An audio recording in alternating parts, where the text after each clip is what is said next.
Hey guys, Tim. Welcome back to Montana. Another beautiful day. And unfortunately, something happened the other day, and I'm going to give you a clue. Can you figure it out? I just got my fifth wheel installed and got the trailer going, and was going to put the topper back on, and that happened. I don't know. I think the topper got folded weird, and it was folded in too far. I was trying to fold it back and should have gone a little bit slower, I guess. I was trying to get something done real quick on Saturday, 15 minutes. But it is what it is. So when I hand myself lemons, I look for a way to make lemonade. I think the way I'm doing lemonade this time is instead of paying the glass shop $400 to replace the stock flat window with heater, is I started digging around and I found sliding windows, power sliding windows on eBay. I found a used sliding motor and a switch, and they're all on their way in. I'm gonna make this a little bit of an upgrade. So for not much more than what I had to spend to go to a glass shop, get this fixed with the stock window, I'm gonna have, hopefully, we'll see by the end of this video, this upgraded to a power sliding window. I've already got most of the big chunks off. The rest is pretty much just what's attached to these clips and by the glue. So the goal for today is to get this cut out. This looks worse than it does, but I've already got the seats taken out. You just have bolts here for the seats. I took the seatbelt bracket out as well. And then the other seat's got a couple of bolts going across, and then the seats are tied together down here with at least one bolt, maybe two. This is the rear parking sensor module, and then I believe this is the harness for the power windows, just because it's two lines. And this is more, maybe this is for a sub or an amp or something. So I got this window trim kit on Amazon and some suction cups. I'll have these linked below. I think all we'll really need for today is probably a razor blade, and then this guy where we can try and pull behind the glass. This is probably gonna be a huge mess here.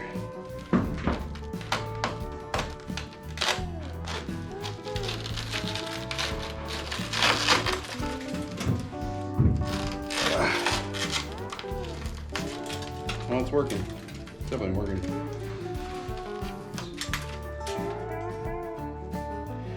Cleaned it all up once, I'll do it all again. I got stuff on the ground to try and pick it up, some moving blankets. Definitely want to keep my glasses on with this.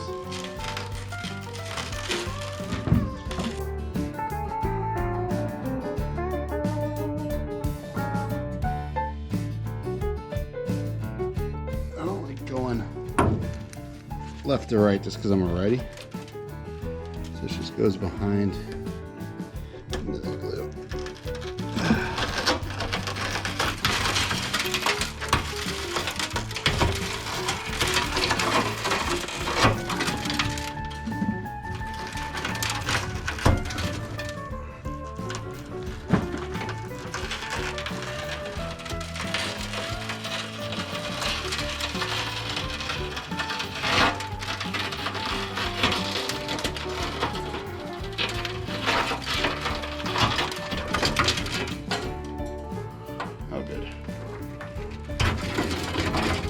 The forbidden rock candy. Okay, really not bad at all. Just cut through with that tool. Probably could use a razor blade too, but it's nice to be able to have that little hook to get around the glass, and then the handle to give you some leverage. I'm gonna grab my razor and just try and cut off as much of this seal as possible. Hopefully not damage the paint too much. And come back with a touch-up pen if I need to on this. It's gonna be behind the glass. It's pretty good. Definitely don't want this slipping and getting. Ah, yeah, there we go. Sorry about the fan noise, a little hot. But I came in with a razor and it came off really well, really easy. Mostly one pass in most areas if I get the blade under it right. I'm gonna clean this up and come back and touch up any paint marks that I need to touch up. Got it cleaned up pretty good. Don't tell anyone, but I used the Ford touch-up paint. I think the Ford might have even matched a little better than my GM paint because the GM paint was old. I've got the inside all vacuumed out too. I'm sure I will find pieces of glass for quite a while. So the way I took it apart was took off the door trim. Here just snaps off all there, just carefully snaps. Popped off the rear trim, door trim on that side. Here's where the defroster hooks up. So here's the factory harness, and then here's from the glass. I don't know if the new one has a clip here, so I think I'm just gonna snip this wire and pull it, so at least I've got a place to zip tie. Over here is the ground for the defroster. This guy's 10 mil too, so we'll pull this off. It's the only threaded hole over here, but we'll put this back so we don't lose it. And then I'm gonna hang on to this in case we ever need a body ground. I know, it's probably hoarding. Here, I'm just gonna cut this, make sure I'm not cut the body harness. I'm gonna cut on this side, the glass side. And just in case the new harness is weird, I'm just gonna save this connector for right now. Don't worry, I won't hoard that one. This looks like chaos in here, but I didn't want to undo the seatbelt and give myself extra work. And I just needed access to this side for the motor and over there for the connector, for the defroster, and then over here, the ground. The glass showed up and it was packed pretty well. I mean, from what I can tell in the box, feels quality. These instructions say that the glue needs to be pretty warm. So I got them in the sun, but I will get a bucket of water later.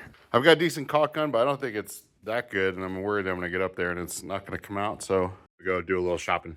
The glass is in. I didn't video it because it was so stressful. Plenty of good tutorials out there on that, but the glass is in. Got it pretty even. Went overkill with the tape just out of paranoia. Once I got it on, had to shift a little bit to get it on there, and then there's a little bit leaking out in the bottom. If you look on the bottom, there might be a little bit much. I went a little bit low on the glue line down there just because the top was so close to the inside, and I did not want it coming up over this edge and coming in. Looks good, nice and even. I'm gonna let this dry. Hopefully the motor shows up tomorrow when we get the motor in. I'm gonna be real careful closing these back doors. I think I'm just gonna do that. I mean, the glue is stiffening up already, so I think it's good. I also put the windows down all around just a little bit, just so that even when doing this on the last door, it's not gonna compress it. I put some hot water in a bucket and let the glue warm up before using it. The glue is sure a mess. The only thing that would take it off and actually work really well was alcohol. Use one full container and then at least half, maybe 2/3 of the other one. And I didn't want to spend the money, but I didn't want to come home and be struggling, so I got one of these. Well worth it for this job. Links below to all these tools. None of this is sponsored at all. This is me breaking my window and having to fix it. But if you're buying on Amazon, I get like pennies off the sale, so anything helps. All right, all the tape is off. Got the same grounding connection, so let's get this back on. Plug the defroster back in. And then this one did not come with a latch, so I'm glad we saved this little clip. Just gonna use it for a zip tie here. All right, the motor showed up. Looks to be in good condition. Moment of truth, yep. The big black plug with the 2 prongs, I was right. Looks like it's the one that fits on the motor. So we're really not gonna have much room for the motor to move around. But there's no mounting spots here. Looks like the motor mounts like this. Look at this notch here, this here, and that there. That looks like it matches the picture I saw and puts this in a decent place. And it looks like maybe there's a notch for the motor, yep. Like that, yep. So it looks like we're gonna find a bolt for there, and we're gonna do something like this. First one I picked up is a good fit. It's a little tight, but it might be that corrosion on there. That should be good. So if you never used rib nuts before, they're really a magical creation. Basically, they make different sizes, but here's a big one, for instance. It's a threaded insert, and then you drill the hole out this big and fit that in the hole. And then if you look at this little, if you can see it, the rib section, that part compresses. So you put a tool on it like this and tighten it down, and it squeezes the top of the rib nut. You can see that this one goes down at the top, and it pinches on either side of the sheet metal and gives you a nice threaded, strong insert there without having to weld anything. Got it. Looks like it's M6. I've got a scrap bin of automotive stuff that I've salvaged. Couldn't even tell you what these are from, but they fit, and at least they're automotive. I have some Phillips head ones that fit, but I'd rather have something fits on a ratchet or socket. So keep your bolts, buy new bolts, whatever it takes. I think these will be good for what we're doing. All right, let's test fit the motor again. Get our spot where we think it looks good. Again, I think what I'm aiming for is the center here. Mark my words, I don't think it needs to be perfect as far as any geometry or anything. Let's just go center. Got a little leeway here, we'll go center. And center. Next up is the center punch. You don't have to do this, but it's good practice. Basically, it's just a little spring-loaded punch. Allows you to put a mark to keep the drill bit from wandering. So do that.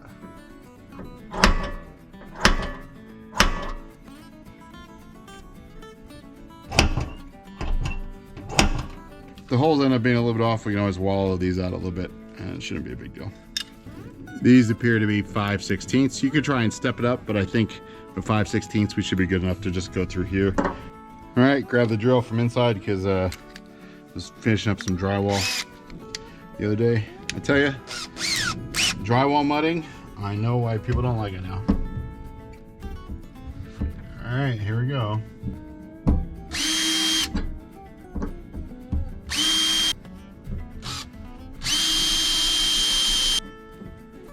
Yeah, that bottom one I'm going to do something about.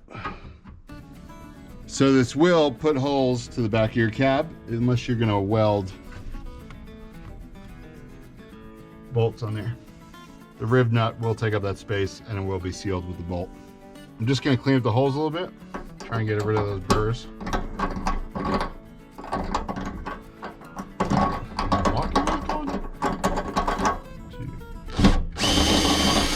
See if just that's enough.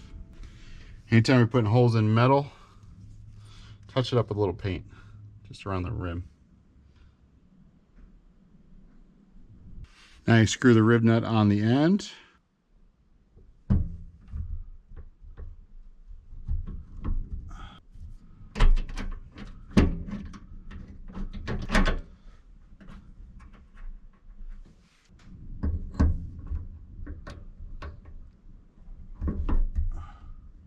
Someone just pulled up. I'm sure it's for my wife selling chickens or bunnies or something.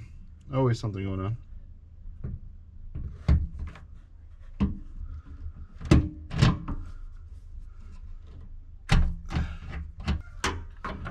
Test fit. Yeah, those are good. Yep, this guy's just got to come up a little bit. All right, let's see if that round file did the trick.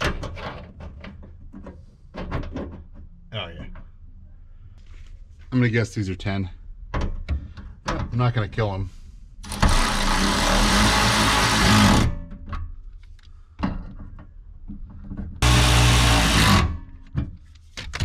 Sweet.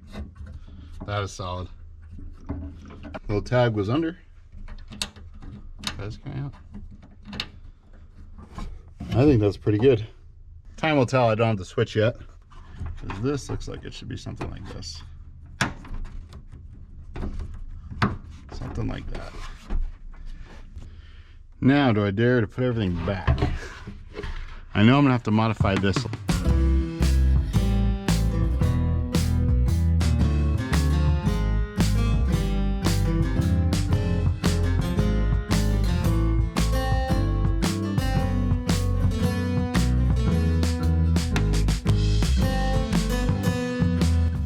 Now let's see how much of this we need to trim off.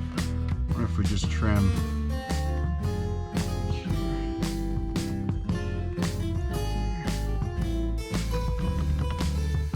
All right, I don't have my Dremel wheel because the Dremel chuck is broken. That's a little overkill.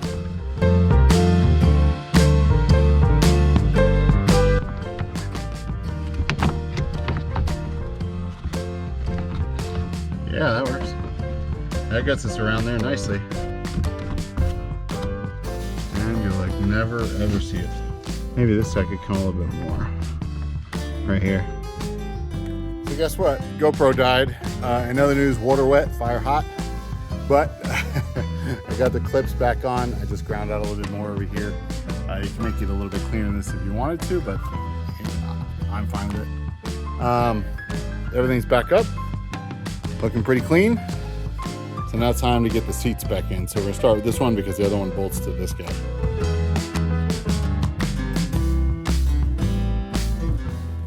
Got the seatbelt around here.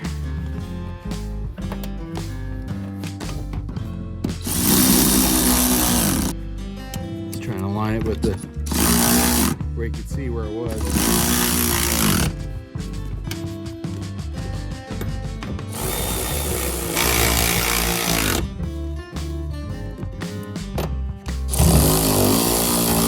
You notice this guy's got an extra stud that's kind of keyed for in here so that these clips go the right way.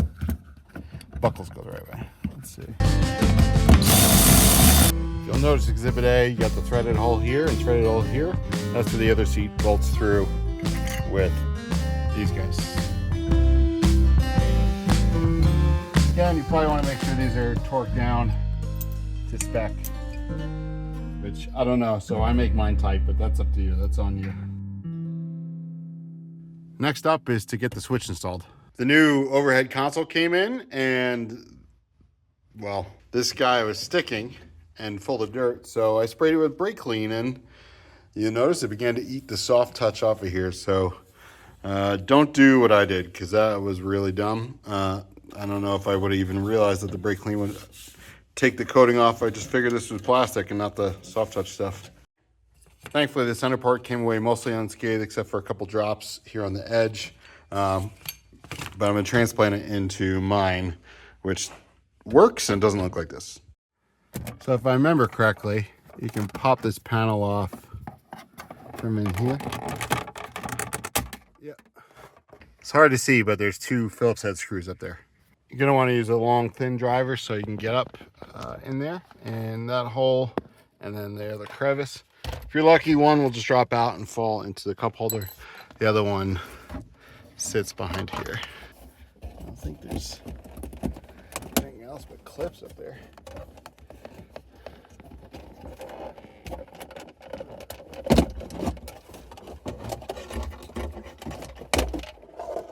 Clip up into here, and then the two screws come up in here. The harness should detach here. Just pinch behind this lever, and then you can swing the lever forward. If you bought a console that wasn't somewhat broken and then you tried to clean it and ruin it yourself, you could just plug in the new console, but I've got to do a little surgery.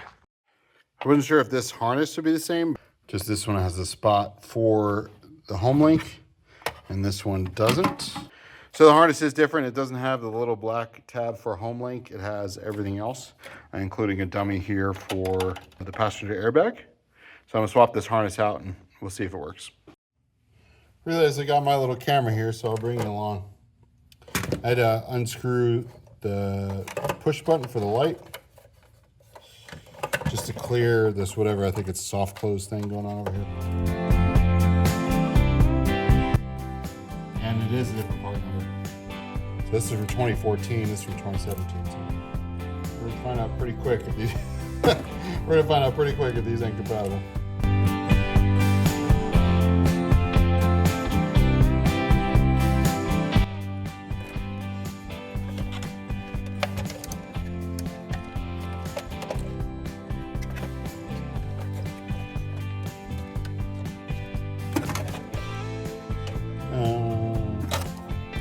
It is. Oh no, it is different. Look. Look, it's longer. It's totally longer.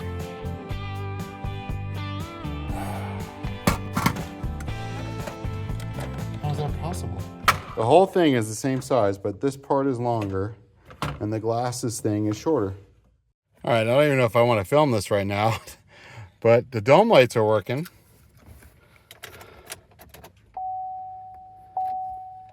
Let's try the door switch. Yep.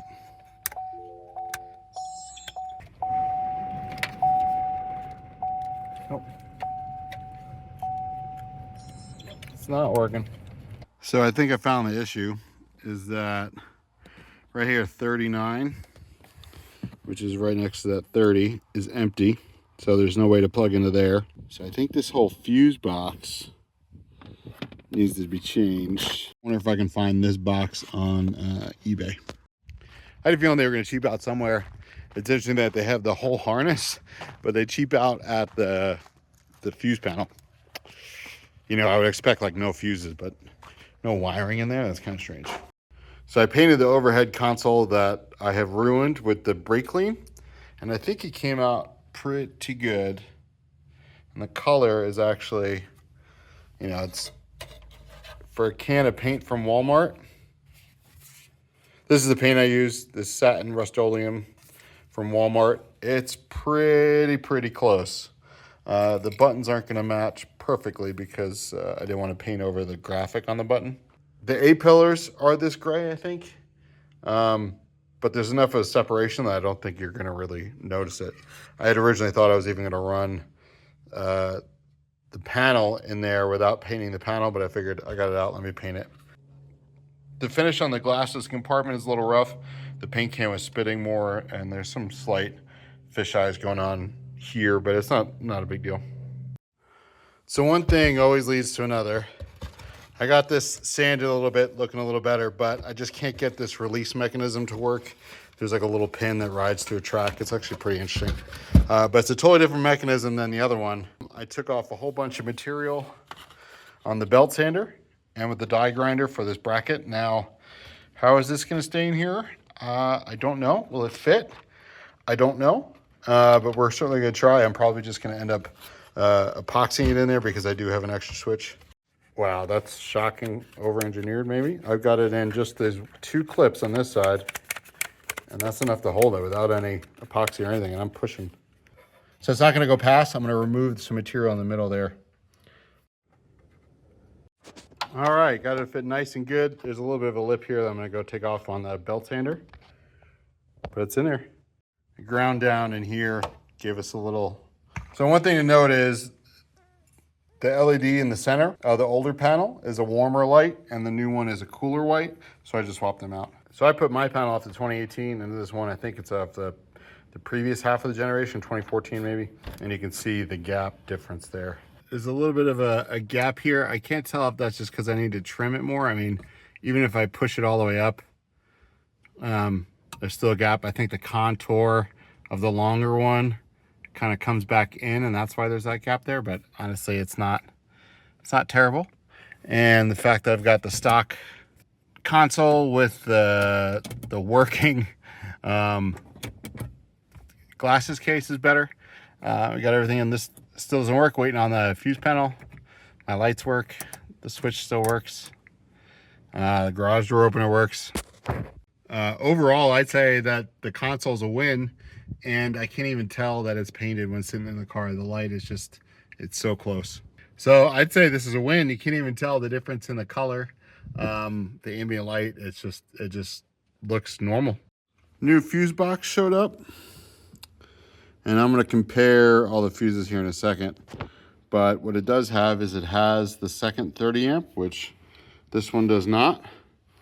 And then on the back, it also has all those relays, which should be what we're looking for.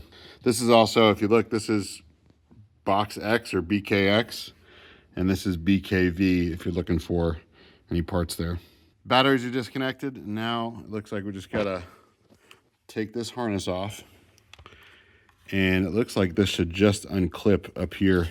Feels like this is just hanging in by the top, and then it looks like on the back it plugs in. Yep, it was that simple. Harness on the front. There's this clip on the top, and I missed this clip on the side. Just press the tabs in, and now there's just this harness on the back. The back side is missing the 2 relays there, and there's no wiring in there for it. So it looks like there's some extra pins. And that's it. So maybe these are the pins all back together. That took all of 30 seconds to do all that. Battery's hooked back up. Now for the moment of truth. So it still ain't working. Here's the factory harness, and then I wired in to it. Purple and yellow is window up or window open, and then the other side is window close. Middle is 12 volt power, And then we got 2 grounds on either side of the middle. For whatever reason, the harness didn't continue, or maybe there was a short in it. I was finding a short. With that new fuse box, it connects, and there's wires that run through in this harness here somewhere, and the short was somewhere in here. Maybe this fuse box is different too on those with the mirror, I don't know. Or maybe there's something at the, I don't think it runs through the BCM, but maybe I do have a short, maybe there's a mouse, or maybe just the wiring harness doesn't work in there. So what I did is I ran 12 volt power up this pillar, and then I connected to a ground that was already existing up here in the harness. And then I ran window open and window close wires up this pillar. I bought a new switch because the other switch only worked open. It didn't close, and I opened it up and cleaned it and tried to fix any solder joints I found. Well, before I go through the trouble of connecting it back in, I've got it hooked up to test. All right, now moment of truth. We can hear the relay kicking. And then this switch is only doing one direction again. Maybe the wiring harness diagram I got online is not right. So I whipped out the multimeter again. I don't know if I was just tired not doing it right, but I got both switches and I tested for continuity off the pins 1, 2, 3, 4, 5 from the left. Had a little bit of a hiccup there, but it looks like 4 and 5 have continuity when open, and I'm pulling back opening and pushing forward closed, and it looks like 3 and 5 have continuity closed. I was also getting a constant 1 and 2 all the time. I'm not worried about those diagrams. I think if I just get continuity, I didn't get the low voltage signal to go through there, I think we'll be okay. I'm gonna have positive going pin 5, and then I'm gonna connect 4 to the open circuit, which is my orange wire, my orange splice, and then middle is gonna go to the blue and red for close. On the actual harness, it looks like open is yellow violet. See, that's where I've got it spliced, and white is the close. The connector has some writing on it, A, B, C, D, E. So I'm gonna use that and map it out to my connection. It looks like A is what I have labeled 5, so I've got it backwards. So A will be positive, B will be open, and C will be close. So I'm gonna take this apart here. Got everything re-crimped. I don't like bunt connectors, but the right tool goes a long way, so I'll link that below. And I decided to use these Spade connectors or Crimp connectors. I think I call them butt connectors, but Crimp connections. These are butt connections. The Crimps here with Spade terminals, just in case I got my wiring wrong. So I'm gonna get these hooked up and we'll test it out. I've got these butt connectors here just to make sure that these wires aren't exposed to anything in case I don't understand the wiring diagram and things going through there. I don't want it to short out. I think I do though, just by tracing it out. This is a ground coming from the harness, which is not needed, I don't think. So let's see if this works. Switch is in. Let's see if anything blows up. At least we get it on video. So we're just gonna give accessory power. Door windows work. Ooh, we get the close. Close works. Open's not working. Well, that's a good sign that close works. Let's revisit what we're looking at.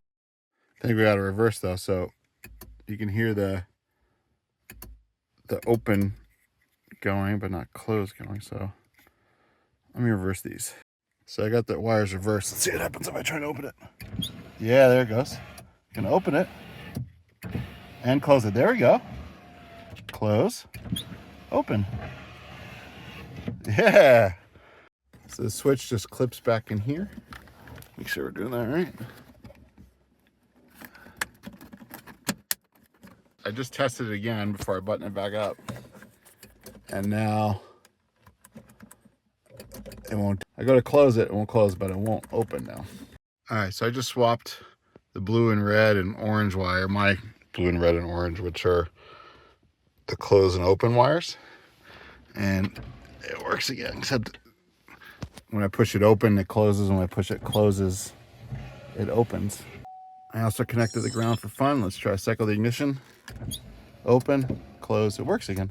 I think it's reversed, but if it works, I'm gonna keep it. All right, it's still working. The switch is opposite what I imagine. but I'm gonna leave it, and then at least I know if I swap these out, it'll work. If for some reason that doesn't close or open one rainy day. And to be honest, I don't even know how much I'll use that. I got the topper on there. Maybe in the summer we'll find out. I used a little bit on the Ram when I didn't have a topper, but I just didn't like that it didn't work. So if the switch is backwards, that's fine, even though I know I can just swap the pins and then it doesn't work. Maybe it has to do with that open circuit. There's another one that opens, maybe something in the switch with power. I don't know, don't care. Let's just get it all buttoned up and jinx it, because as soon as I button it up, it's probably not gonna work again. Just because it's working, I'm gonna show you. That's open, even though I feel like that should be closed. And that's closed, even though I feel like it should be open. It's working, let's leave it. I'm glad I got the truck done. It's nice to be able to close that chapter. If you liked the video, please thumbs up, all that, whatever YouTube's doing today, do that stuff. Comment below. Happy to try and answer any questions you might have, although as you can tell, it was guess and check at the end there, but it's working. So stay tuned for more stuff coming soon. And until next time, may God bless you and keep standing up for what's right.